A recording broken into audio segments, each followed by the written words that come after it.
నమస్తే. నేను జర్నలిస్ట్ శ్రీనివాస్. ఈరోజు న్యూస్ అనాలిసిస్‌లో ముందుగా 'ఆంధ్రజ్యోతి' పేపర్‌లో వార్తలను చూద్దాం. ఉద్యోగులకు 2 డీఏలు ఇస్తారట. ఒకటి ఇప్పుడు, మరొకటి వచ్చే ఏడాది ఏప్రిల్‌లో. ఒకేసారి రైతు భరోసా, అది పంట వేసే నాటికి అందరికీ. నిధులు జమ చేసుకొని మంచి రోజున ఇవ్వాలని కేబినెట్ భేటీలో అభిప్రాయం. నష్టం వచ్చినా 2 పంటలకు బోనస్సు, నెలాఖరికే నోటిఫికేషను. ఏటిది స్థానిక సంస్థలపై. స్థానిక ఎన్నికలపై సర్కారు ముందుకే 15వ తేదీన మరొకసారి కేబినెట్ భేటీ ఉందట. అప్పుడు దీనిపై పూర్తిస్థాయి నిర్ణయం. కాళేశ్వరంపై 10న సీఎం సమీక్ష. బనకచర్ల గోదావరి అనుసంధానంపైన కళ్ళు తిరిగి పడిపోయిన మంత్రి సురేఖ.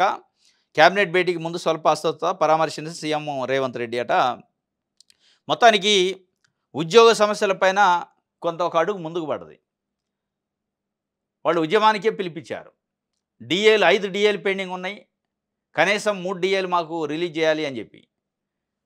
పీఆర్సీ, ఐఆర్, హెల్త్ కార్డుల ఇష్యూ, వీటిపైన ప్రధానంగా వాళ్ళు ఒక సమ్మెకి పిలిపిస్తే ఉద్యోగ సంఘాలను పిలిచి మాట్లాడారు. మాట్లాడి దానికి ఒక మంత్రివర్గ ఉపసంఘం వేశారు. మంత్రివర్గ ఉపసంఘం మళ్ళా అధికారుల స్థాయిలో నవీన్ మిట్టల్ ఆధ్వర్యంలో ఒక హై లెవెల్ ఆఫీసర్స్ కమిటీ కూడా వేశారు. వాళ్ళు ఉద్యోగ సంఘాలతో డీటెయిల్డ్గా చర్చించి కొన్ని రోజుల పాటు చర్చించారు. సమస్యలు ఏంది ఎట్లా అనేది. ఆర్థికత 2 సమస్యలు విడదీసి మాట్లాడారు. దాని తర్వాత వాళ్ళు ఒక రిపోర్ట్ ఇచ్చారు. మంత్రివర్గ ఉపసంఘానికి బట్టి విక్రమార్క దాని చైర్మన్. ఆయన మళ్ళీ ప్రభుత్వంతో చర్చించి నిన్న క్యాబినెట్లో పెట్టారు. 2 డీఏలు అయితే ఇస్తాం. అది కూడా ఒక డీఏ ఈ సంవత్సరం, వచ్చే డీఏ నెక్స్ట్ ఇయర్ అంటే 2026 ఏప్రిల్లో ఇస్తాం. మిగతా విషయాలు హెల్త్ కార్డుల విషయం కూడా వాళ్ళు ప్రధానంగా ఒక్కొక్క ఎంప్లాయీ ఒక 500 రూపాయలు వాళ్ళ జీతం నుంచి కట్ చేసి ఇస్తే మేము ఒక 500 రూపాయలు మేము గవర్నమెంట్ నుంచి వేసి దానికి ఒక ట్రస్టు, అంటే ఆరోగ్యశ్రీ ట్రస్ట్ లెక్కనే హెల్త్ కార్డులకి ఈ ఎంప్లాయీస్ ఈహెచ్ఎస్ హెల్త్ స్కీమ్కి సంబంధించి ఒక ట్రస్ట్ ఏర్పాటు చేసి ఆ ట్రస్ట్ నుంచి ఈ ఆరోగ్య సమస్యలపైన ఆరోగ్య కార్డులు ఇచ్చి హెల్త్ కార్డులు చేయాలని ఈ 2 ప్రధానమైన నిర్ణయాలు చేశారు. దీంతోపాటు ఇంకో కీలకమైన నిన్న కేబినెట్ సమావేశంలో ఇంకో కీలకమైన ఎందుకంటే కాంగ్రెస్ పార్టీ అధికారంలోకి వచ్చిన తర్వాత రైతు బంధు పైన, అంటే ఇప్పుడు రైతు భరోసా, అది రైతు బంధు పైన, రైతు భరోసా పైన, వీటిపైన రైతుల్లో ఒక రకమైన అసంతృప్తి ఉంది. కేసీఆర్ ఉన్నప్పుడు వేసిన రైతు బంధుకి ఇప్పుడు వేస్తున్న రైతు భరోసా కంపేర్ చేసి చూసుకుంటున్నారు రైతులు. ఎక్కడో లోపం జరుగుతుంది, ఎక్కడో తేడా ఉంది, ఎక్కడో సమన్వయం లేదు, అంటే టైంకి అది జమ కావట్లేదు అనేది రైతుల్లో ఒక అసంతృప్తి ఉంది. ఆ అసంతృప్తిని చాలా పెద్ద స్థాయిలోనే ఉంది. దాన్ని గుర్తించినట్టుంది ప్రభుత్వం. దాన్ని గుర్తించకపోతే క్యాబినెట్లో మాట్లాడరు. క్యాబినెట్లో మాట్లాడారంటే దాన్ని స్పష్టంగా గుర్తించారు. వాళ్ళకి ఇంటెలిజెన్స్ రిపోర్ట్ వచ్చింది. అంతకుముందు ఎమ్మెల్యేలు, మంత్రులు కూడా చెప్పారు రైతుల్లో తీవ్రమైన వ్యతిరేకత వస్తుంది రైతు భరోసా వలన ప్రధానంగా. దానిపైన కీలకమైన నిర్ణయం తీసుకున్నారు నిన్న క్యాబినెట్లో. ఇది ఎట్లా నిజంగానే వీళ్ళు ఈ తీసుకున్న నిర్ణయం ప్రకారమే చేస్తే, ఎందుకంటే చాలా నిర్ణయాలు తీసుకుంటున్నారు కానీ అమలు కాడికి వచ్చేటాలకే వేరే అవుతుంది. నిర్ణయం తీసుకున్నంత తొందరగా అమలు కావట్లే. దీంట్లో అయినా కనీసం నిర్ణయం తీసుకున్నట్టే అమలు చేస్తే గిట్లా కాంగ్రెస్ పార్టీకి కొంత పాజిటివ్ రెస్పాన్స్, పాజిటివ్ టాక్ రైతుల్లో వచ్చే అవకాశం. రైతు భరోసా అట ఎట్ ఏ టైమే వేస్తారట. ఎట్ ఏ టైం మీన్స్ పంట వేసే దశలో ఎకరం వాళ్ళకు ఒక రోజు, 2 ఎకరాలకు ఇంకొక వారం తర్వాత 3 ఎకరాలు, ఇట్లా కాకుండా టోటల్ ఒక కుంట నుంచి 10 ఎకరాల ఎంత పెడతారో వాళ్ళు, 20 ఎకరాల 50 ఎకరాల ఎంత ఉన్నా కానీ ఎట్ ఏ టైం 1 డేలోనే పడిపోవాలి అనేది ఒకటి పెట్టుకున్నాడు. మరి నిజంగా అది సాధ్యాలు చూశారో లేదు కానీ మొత్తం నిధులన్నీ ఒకసారి జమ చేసుకొని ఒకరోజు ఎకరానికి ఇట్లా వేయకుండా ఎట్ ఏ టైం ఒక 4 రోజులు లేట్ అయినా ఎట్ ఏ టైము మంచి రోజు చూసుకొని వేస్తాడు. మంచి రోజులు అవసరం, డబ్బులు వేయడానికి మంచి రోజు, తీయటానికి మంచి రోజు అవసరం, కానీ డబ్బులు వేయడానికి రోజులతో అవసరంలే. మంచి రోజు కాదు కావాల్సింది, పంట వేసే రోజు ఇవ్వండి, పంట వేసే టైంలో ఇవ్వండి. ఆ మంచి రోజు కోసం మళ్ళీ 4 నెలలు డేకి ఇస్తే వీళ్ళకి పెట్టుబడికి ఉపయోగపడటానికి పెట్టుబడి సాయం అది. ఇది ఒకేసారి రైతు భరోసా, అది పంట వేసే నాటికి అందరికీ నిధులు జమ చేసుకొని మంచి రోజున ఇవ్వాలని క్యాబినెట్ భేటీలో అభిప్రాయము. మంచి రోజు అవసరం లేదు, పంట వేసే దశలో ఇవ్వాలి, పంట వేసే నాటికి అందరికీ ఇవ్వాలి, అది ఇవ్వండి. ఈ మళ్ళీ మంచి రోజులు, ముహూర్తాలు, తిథులు, మళ్ళీ పంతులు వచ్చి ఆ తేదీలు పెట్టే కార్యక్రమం చేయకుండా ఈ తేదీలు పెట్టే కార్యక్రమాలు గవర్నమెంట్ స్కీమ్ వేయటమే. ఎట్ ఏ టైం వేసినా సంతోషమే, మంచిది. అది పంట వేసే రోజు ఉండాలి, క్రాప్ సీజన్ స్టార్ట్ అయ్యే రోజు. ఇప్పుడు జూన్ ఉంది, వర్షాకాలం పంటలు స్టార్ట్ అవుతున్నాయి. ఇప్పుడు వేయకుండా నువ్వు ఎప్పుడో నవంబర్లో వేస్తా అంటే ఏంటికి ఉపయోగపడతాయి? మళ్ళీ వీళ్ళు వడ్డీలో తెచ్చుకోవాలిగా. ఇది ఒక వార్త. అయితే నష్టం ఇప్పుడు బోనస్ కూడా 2 కార్లకు ఇస్తానంటున్నారు. బోనస్ వానాకాలంలో పండిన పంట సన్నోడ్లకి 500 బోనస్ ఇచ్చారు కింటాకి. ఎండాకాలంలో సన్నోడ్లు పండితే అవి ఇరిగిపోతున్నాయి, నూక శాతం ఎక్కువ ఉంటుంది, మనకు నష్టం వస్తుందని గవర్నమెంట్ అధికారులు చెప్పారట, సివిల్ సప్లై అధికారులు. దానికి బోనస్ ఇవ్వటం వల్ల గవర్నమెంట్‌కి నష్టం వద్దంటే, వచ్చినా పర్లేదు రైతుల కోసం నష్టం వచ్చినా 2 బోనస్‌లు ఇయ్యాల్సిందే, 2 పంటలకు బోనస్ ఇయ్యాలి. అది ఇరిగినా నూకైనా పర్లేదని అదొక డెసిషన్ తీసుకున్నారు. ఈ బోనస్ అనేదైతే అద్భుతం. ఇది మంచి స్కీమ్. రైతు భరోసా కంటే, రైతు రుణమాఫీ కంటే ఇది మంచిది. ఎందుకంటే ఎవరైతే బురదలో, మట్టిలో పని చేస్తారో, ఎవరైతే సేద్యం చేస్తారో, ఎవరైతే కష్టపడి వ్యవసాయం చేసి పంట పండిస్తారో వాళ్ళకొస్తాయి ఆ బోనస్. ఇప్పుడు రైతు భరోసా వల్ల ఏమైతుందంటే, ఎక్కడో ఏసీ కార్‌లో తిరిగేవాళ్ళకి కూడా రైతు భరోసా వస్తుంది. కష్టపడి భూమి మీద పాకులాడి పని చేసేటోడికి రైతు భరోసా రావట్లే, కౌలుకు చేస్తున్నారు వాళ్ళు. కాబట్టి ఇక్కడ ఏమైద్దంటే బోనస్‌లో ఎవరైతే పంట పండిస్తారో వాళ్ళకే బోనస్ వస్తే ఇది ఫలితం ఇచ్చేది రైతుకి. ఇది స్థానిక సంస్థల పైన కూడా ముందుకే పోతారట. ఈ నెల 15 తర్వాత ఇంకా క్లారిటీ వచ్చే అవకాశం ఉందట. ఇది ఒక వార్త. మొత్తానికి రైతులకు సంబంధించి, ఉద్యోగులకు సంబంధించి ఒక క్లారిటీ అయితే తీసుకున్నారు. ఒక అభయం ఇయ్యగలిగారు. ఇది ఆంధ్రజ్యోతి దిశ పేపర్ చూద్దాం. కాళేశ్వరం విచారణ నేటి నుంచి కీలక వ్యక్తుల ఎంక్వైరీ. నేడు commission ఎదురుకు MP Etela, 9న Harish Rao, 11న KCR. Project నిర్మాణం సమయంలో కీలక బాధ్యతలు ఈ ముగ్గురు. తుది దశకి చేరిన విచారణ. ఈటెల ఏం చెప్తారో అని అందరూ ఎదురు చూస్తున్నారు. ఈటెల రాజేందర్ ఇవాళ ఎంక్వైరీ ఉంది. 9 నాడు అంటే మండే రోజు హరీష్ రావు ఉంది. దాని తర్వాత వెడ్నెస్డే కేసీఆర్ది ఉంది. మొట్టమొదటి రాజకీయ పార్టీ కీలకమైన బాధ్యతల్లో ఉన్న వ్యక్తులలో మొట్టమొదటి విచారణ ఈటెల రాజేందర్ ఎదుర్కొంటుండు. ఏం చెప్తుడు ఈటెల రాజేందర్? ఎందుకంటే ఈటెల రాజేందర్, హరీష్ రావు, కేసీఆర్ కీలకమైన బాధ్యతల్లో ఉన్న సందర్భంలో, అంటే ఈయన ఆర్థిక శాఖ మంత్రి, ఆయన నీటిపారుదల శాఖ మంత్రి హరీష్ రావు, కేసీఆర్ ముఖ్యమంత్రిగా ఉండి వాళ్ళ కాళేశ్వరం ప్రాజెక్టు డిజైన్ చేసి మొత్తం నిర్మాణం చేశారు. దాని తర్వాత కొన్ని పరిస్థితుల వల్ల ఈటెల రాజేందర్ బయటకు వచ్చిండు. ఆయన బీజేపీలో ఉన్నాడు, ఇప్పుడు బీజేపీ ఎంపీగా ఉన్నాడు, ఆ పార్టీలో లేడు. ఏం చెప్తుడో, ఆయన స్టాండ్ ఏముండబోతుంది? ఆ స్టాండ్ వల్ల కేసీఆర్కి, బీఆర్ఎస్కి నష్టమా లాభమా? బీజేపీ పార్టీ పరంగా ఆయనకి ఏమైనా స్టాండ్ చెప్పిందా, లేదంటే ఉన్నది ఉన్నట్టే ఆయనే వ్యక్తిగతంగా చెప్తుండా అనే విషయాలు మనకు రేపు తెలుస్తాయి. ఏం చెప్తుండో, ఏం చెప్పబోతుండో, ఏం చెప్తుడు, ఆ చెప్పే ఎఫెక్టు, చెప్పటం వల్ల జరిగే ఎఫెక్టు తెలంగాణ రాజకీయాలపైన ఏమాత్రం ఇంపాక్ట్ ఉంటాయి, కేసీఆర్ పైన, బీఆర్ఎస్ పైన ఎట్లుంటాయి అనేది చూడాలా. ఏం చెప్పొచ్చు ఈటెల రాజేందర్, ఏం చెప్తుడు అనేది చూస్తాను. ఇప్పుడు సాక్షి పేపర్ చూద్దాం. సాక్షిలో ఎల్ఆర్ఎస్కి సంబంధించి ఒక వార్త ఇచ్చారు. ఎల్ఆర్ఎస్ ఇప్పట్లో ఉంటుందా లేదా? ఇప్పట్లో తేలే పంచాయతీ అంటే తేలని పంచాయతీ అది. ఎందుకు తేలదంటే దరఖాస్తులేమో 26 లక్షలు వచ్చినాయి. 2020లో కేసీఆర్ గవర్నమెంట్ ఉన్నప్పుడు ఎల్ఆర్ఎస్ కోసం దరఖాస్తు తీసుకున్నారు. ఒక్కొక్క దరఖాస్తు ₹1000 ఫీజు పెట్టి. దాని తర్వాత ఎల్ఆర్ఎస్కు సంబంధించి ఆ పెనాల్టీలు అవన్నీ పే చేస్తే ప్రొసీడింగ్ ఇస్తామని చెప్పారు.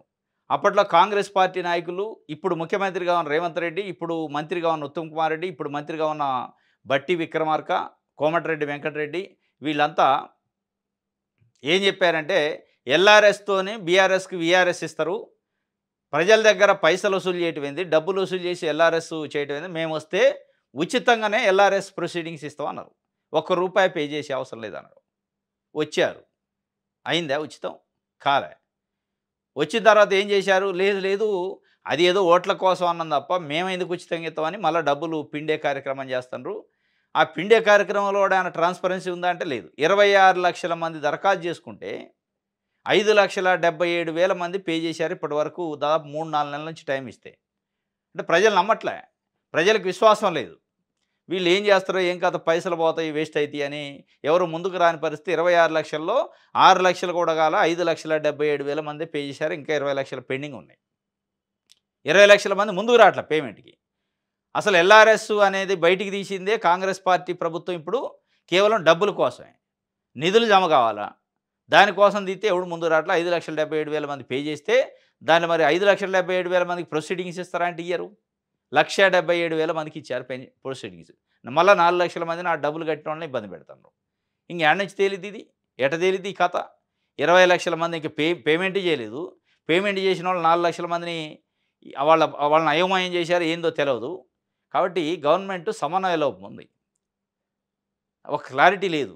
కేవలం డబ్బుల కోసం మేము గల్లా పెట్టుకొని కూర్చున్నాం అనేది దానికోసం ఉంది తప్ప ఎల్ఆర్ఎస్తో ప్రజలకు ఏదో మేలు చేద్దాం, లేఅవుట్లను రెగ్యులరేషన్ చేద్దాం, లేని వాటిని దానికోసం చేయట్లేదు. డబ్బు కోసమే చేశారు. డబ్బు కోసం చేశారు కాబట్టి రెస్పాన్స్ ఉంది. ఇది డబ్బు చెల్లించిన వారికి మరోసారి గడువు పెంచే విషయంలో ప్రభుత్వం పెంచుతూనే ఉంటారు. ఇది మరోసారి కాదు, మళ్ళీ ఎన్నిసార్లు పెంచినా పెంచుతారు. ఎందుకంటే డబ్బుల కోసం వాళ్ళు పెట్టింది అది. ఏదో జనాల కోసం పెట్టలే. నిన్న రణరంగం, నేడు నిశ్శబ్దం. భయం గుప్పెట్లో పెద్దదానివాడ. 12 మంది రైతుల అరెస్టు, 14 రోజులు రిమాండ్. ఘటనపై జాతీయ మానవ హక్కుల కమిషన్లో ఫిర్యాదు. ఇథనాల్ ఫ్యాక్టరీ ఏర్పాటుకు ఒప్పుకునేది లేదన్న రైతులు. ఇథనాల్ ఫ్యాక్టరీ ఏర్పాటు చేస్తామని ఆడ కంపెనీ వాళ్ళు వస్తే పెద్దదానివాడ, చిన్నదానివాడ అంటే రాజోలు మండలం, గద్వాల, జోగులాంబ గద్వాల జిల్లా రాజోలు మండలం పెద్దదానివాడ, చిన్నదానివాడలో ఆ ప్రాంతంలో ఉన్న ఒక 12 గ్రామాల ప్రజలు తిరగబడ్డారు. అందుకే నిన్న పేపర్లలో తిరగబడ్డ నడిగడ్డ అని వచ్చింది. తిరగబడి ఎక్కడికక్కడ ధ్వంసం చేసి పడేశారు. ఎట్టి పరిస్థితుల్లో మా భూములు ఇవ్వని రైతుల్ని జైల్లో పెట్టారట. 12 మందిని ఆల్రెడీ అరెస్ట్ చేశారు. 14 రోజులు రిమాండ్ కూడా విధించారు. మాది ప్రజాప్రభుత్వం, మాది ఇందరమ్మ పాలన, రైతుల జోలికి పోము, రైతుల్ని కొట్టం, కేసులు పెట్టం అంటారు. రైతులపైన లాఠీచార్జ్ జరుగుతాయి, రైతులను దేశపై బేడీలు వేస్తారు, రైతులకి జైల్లో పెడతారు, అన్నీ ఉంటాయి. కానీ మళ్ళీ ప్రజాపాలన అంటారు. ఇది లగచర్లలో ఇదే ఇష్యూ జరిగింది. మళ్ళీ ఇక్కడ కూడా ఇదే ఇష్యూ జరిగింది. ఇదంతా ఉమ్మడి పాలమూరు జిల్లా. మళ్ళీ 4 రోజులు అయ్యాక లేదు రైతులు మేము కడుపులో పెట్టి చూసుకుంటాం అంటారు. రైతుల కంట్లో కారం కొడతారు. ఇవాళ వాళ్ళ భూములు గుంజుకుంటున్నారు. ఇప్పుడు రేవంత్ రెడ్డి స్వగ్రామం ఆయన కొండారెడ్డిపల్లి ఆ ఏరియాలో కూడా రోడ్డు కోసం, అవసరం లేని రోడ్డు కోసం చాలామంది దగ్గర బలవంతంగా గ్రీన్ ఛానల్ రోడ్డే ఏదో అని చెప్పి వేస్తాను. 4th సిటీ అని, గ్రీన్ సిటీ అని, ఇంకో సిటీ అని, ఇంకేదో సిటీ అని, నాలెడ్జ్ సిటీ అని ఇవన్నీ పెట్టారు. స్కిల్ యూనివర్సిటీ అని పెట్టి వాటి పేరుతోని ప్రజల దగ్గర నుంచి, రైతుల దగ్గర నుంచి భూములు గుంజుకుంటూ తిరగబడతారు. ఈ తిరుగుబాటు మొత్తం అక్కడనే ఉంటుంది. మళ్ళీ ఉమ్మడి మహబూబ్నగర్ జిల్లాలో మొత్తానికైతే అరెస్ట్ చేశారు 12 మంది రైతుల్ని. ఇంతకుముందు లగచర్ల ఇష్యూలో కూడా దాదాపు 27 మంది, 28 మంది రైతులు 36 రోజుల పాటు జైల్లో ఉంచారు. అయినా కానీ మళ్ళీ అదే కథ, రైతుల్ని జైల్లో పెట్టి నమస్తే తెలంగాణ చూద్దాం. బిల్లులో మల్లుకు 10% కమిషన్ అట. అలంపూర్ కాంగ్రెస్ నేతల ఆరోపణ. మీనాక్షి నటరాజన్ పిసిసి చీఫ్కు ఫిర్యాదు. కార్యకర్తలు పట్టించుకోవడం లేదని విమర్శ. రవిపై చర్యలు తీసుకోవాలని డిమాండ్. 17 మంది సంతకాలతో అధిష్టానానికి లేఖ. పెద్ద బ్లాస్ట్ అయింది నిన్న. అలంపూర్ మాజీ MLA Sampath Kumar, AICC secretary, Congress party senior నాయకుడు, ఆయన కంప్లైంట్ చేసిండు. ఏఐసిసి నుంచి మన రాష్ట్ర తెలంగాణ ఇన్ఛార్జిగా ఉన్న మీనాక్షి నటరాజన్, పిసిసి అధ్యక్షుడు మహేష్ కుమార్ గౌడ్కి ఎవరు మీద చేసిండు? క్రమశిక్షణా సంఘం చైర్మన్ మీద, మల్లు రవి మీద. క్రమశిక్షణా సంఘం చైర్మన్ మీదనే క్రమశిక్షణా చర్యలు తీసుకోవడానికి కంప్లైంట్ చేసిండు. దేనికోసం అంటే అక్కడ బీఆర్ఎస్ పార్టీ గెలిచింది అలంపూర్లో. బీఆర్ఎస్ పార్టీ ఎమ్మెల్యే దేవుడా విజయుడు ఉన్నాడు. ఆయన్ని మల్లు రవి, ఆ సరిత యాదవ్ అని ఉంటుంది మున్సిపల్ మన జిల్లా పరిషత్ చైర్మన్, ఆమె గద్వాల నుంచి కాంగ్రెస్ పార్టీ నుంచి పోటీ చేసింది, ఓడిపోయింది. ఆమె ఇంట్లో సమావేశమయ్యారు బీఆర్ఎస్ ఎమ్మెల్యేతో మల్లు రవి. అప్పుడు సంపత్ కుమార్ కంప్లైంట్ చేసిండు. కాంగ్రెస్ పార్టీ నాయకుడు ఇన్ఛార్జి నేనుండగా నాకు తెలియకుండా బీఆర్ఎస్ పార్టీ ఎమ్మెల్యేతో లోపాయకార ఒప్పందాలు చేసుకుని ఆయన సమావేశంలో అవుతాడు. ఆయనకు కావాల్సిన పెండింగ్ బిల్లు అని ఇప్పిస్తాడు. ఆ నుంచి 10% కమిషన్ తీసుకుంటుండు.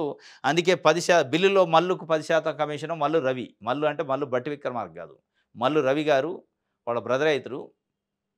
ఆయన 10% కమిషన్ బేసిస్లో, అది బీఆర్ఎస్ కాంగ్రెస్ నాకు సంబంధం లేదు, పనులు చేపిస్తా అని తీసుకుంటుండట. దానిపైన ప్రధానంగా వాళ్ళ ఆధారాలతో సహా ఒక 17 మంది సంతకాలు చేసి కంప్లైంట్ ఇచ్చారు. కాంగ్రెస్ పార్టీ పరిస్థితి ఎట్టుందంటే ఇంకెవడికి చెప్పుకోవాలి? క్రమశిక్షణా సంఘం చైర్మనే క్రమశిక్షణ ఉల్లంఘిస్తే, క్రమశిక్షణా సంఘం చైర్మనే క్రమశిక్షణ ఉల్లంఘించి బీఆర్ఎస్ పార్టీ ఎమ్మెల్యేతోని సమావేశం అయితే ఇంకెవరికి చెప్పుకోవాలా? కాంగ్రెస్ పార్టీ కార్యకర్తలు.